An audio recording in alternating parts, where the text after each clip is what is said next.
Gikan sa panahon ng latest news. Dito sa tuloy niya, Pag-asa Mactan, pinagi ni Sir Mark Gales. Sir Mark, may adlawng Sabado. May nga Sabado, Sir Ariel, sa itong mga suging tigpaminaw, yung latest update, bahin sa kinas ng panahon, karong adlaw. Padayon niya ba nag-aapekto karon ang southwest monsoon ng nabagat sa mga kasadpang bahin sa Luzon ug sa Visayas. And karong adlaw, nakong bahin sa Kabisayaan, makasinati, taan ni panang sa panganuro, na mas madag-umo na kalangitan, na ay mga chances sa mga lumalabay o mga patak-patak na mga pag-uwan, pagpanugdog kilat, gumikan nining habagat o kani mga localized thunderstorms.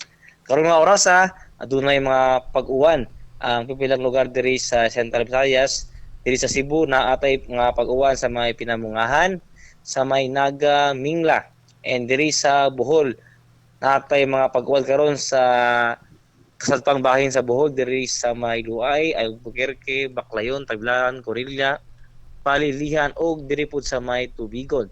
And natay mga upcoming nga ulan dira sa may Dawis ug Paglaw. Gawas niya na wala nakita mga pag-uwan diri sa takong bahin sa Central Visayas. Para sa na sa hangin o sa katagatan diri sa Kabisayaan, naapagyaman tayo masinati nga hinay nga na sa kasarangan na buhuros sa hangin nga gikan sa habagatan kasadpan ngadto na sa habagatan diri sa katagatan magpabiling magbalinaw ngadto na sa kasarangan ang mga pagbalod. Diri sa Cebu at katagatan diri hunas kini alas 4:18 sa kadlawon ug motaob unyang alas 11:20 sa udto.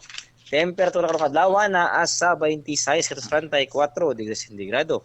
Ato ang haring adlaw ning silang ganinang alas 5 dito sa buntag ug mosalop unyang alas 6:05 sa gabi.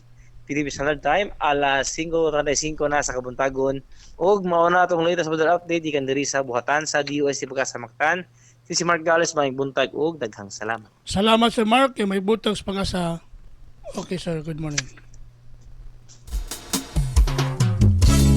Mao kato si Sir Mark Gales ang atong weather specialist gikan sa Pag-asa Mactan nga naghatod sa atong dagan sa kahimtang sa panahon nining adlaw nga Sabado, Hunyo 8, tuig 2024. Hinahanap programa. Salamat ni Sir Mark Gales o mayong buntag sa Pag-asa Mactan. Panahon ng latest news.